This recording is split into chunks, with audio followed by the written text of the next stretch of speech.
ಸರ್ವಾಧಿಕಾರದ ಬಗ್ಗೆ ಸಿಟ್ಟುಕೊಂಡು ರಾಜನ ಪತ್ರ ಹೋಗುವ ವಿಷಯ ಹೇಳೋಕಿದ್ರು. ನೀವಿಬ್ರು ಜೋಡೆತ್ತಿನಂತೆ ಇರಬೇಕು ಅಂತಿದ್ದೆ.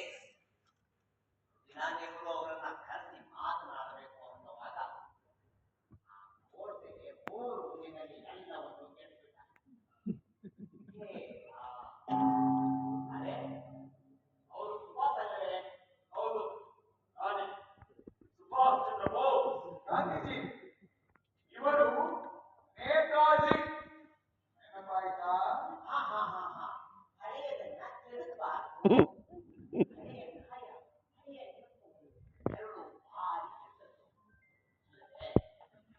ಆದರೆ ಇಲ್ಲಿ ಹೇಳಲೇಬೇಕಲ್ಲವೇ, ಈ ಘಟನೆಯಲ್ಲಿ ಸುಳ್ಳಿಗೆ ಆಸ್ಪದವಿಲ್ಲ.